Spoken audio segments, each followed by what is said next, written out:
I get a lot of mail from people who ask questions about how they can make their marriages work. And not everybody wants to run for the nearest exit when trouble comes. There are people who want to stay in there and see if they can make it work.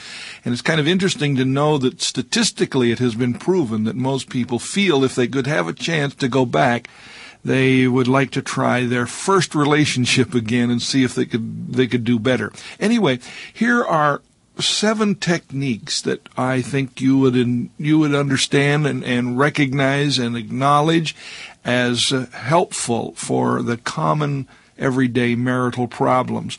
I just thought if I passed them on, they could be helpful to you. Might be something that a couple of you together could sit down and talk about and say, what do you think about this? And do you agree with this? And do you think this will work? And you'll find that you have a communication bridge working, and it may be helpful to you. The first is deal with issues as they arise. Some people have a way of gunny-sacking the pent-up irritations that marriage brings, and then when trouble comes, they'll just dump them all out on the floor. And there you are. You've got everything that has been said. Women do this. Men do it. It's a common thing. The only problem is the situations are probably never related. The things that are happening now have no bearing on what happened yesterday, day before, a year ago, or 5 years ago. So stay in the now and deal with issues just as they come up. Take care of them and don't gunny sack them. The second thing that's very important is to avoid what we call cheap shots. The reason why marriages last very often is that people do establish a courteous attitude. It seems sad to know that people will treat utter strangers better than they will treat their closest friend or the person that they're married to. And if you can make it a rule to be courteous, to have the genuine awareness of your feelings about the person front and center, so that you talk from that base, you'll find that your whole attitude will change. The third thing to remember is stick to the issue that's being discussed. That's a little bit like dealing with issues when they arise. But so often we go off into tangents. That reminds me, our deadly words sometimes in a marriage situation, and we think of something we've forgotten and think this is the best time to bring it up. Now, when you're into an issue, when it's time to discuss a problem, the best thing you can do is stay with it till you've done it. I often request that couples in marital tension who have to discuss something very sensitive think about going to a very nice restaurant and sitting where they can't overreact, where there's no possibility of throwing stuff, but where they can sit and just talk about the problem till they have both said what they needed to say and listened to what the other person has to say. That's very, very important. That leads into the fourth thing that's important to handle marital problem, and that's be sure that in every issue, in every dispute, in every problem that comes up, both parties get to participate. It's not unusual for the strong one of the two to develop a spirit or an attitude of monologuing and of being able to dominate the situation and to do all the talking. And some people say, well, my husband or my wife never says anything. I often let my eyes twinkle a little bit, but I say to them, do you give them a chance?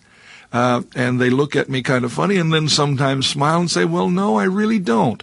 So it's very important when you have a time of discussion, when you're into a marital exchange, that you give equal time, that both people get to participate. Make sure that you allow that. If you don't, then you're acting out a childish fantasy. You're trying to dominate and say, this is the way it is because I'm right.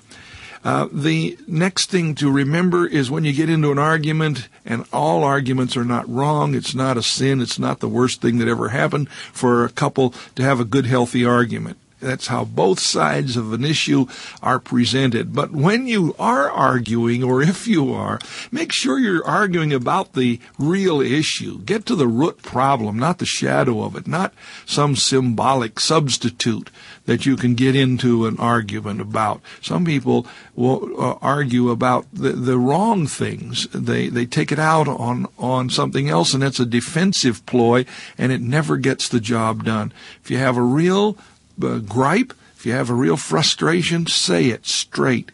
Create within the relationship a climate for truth.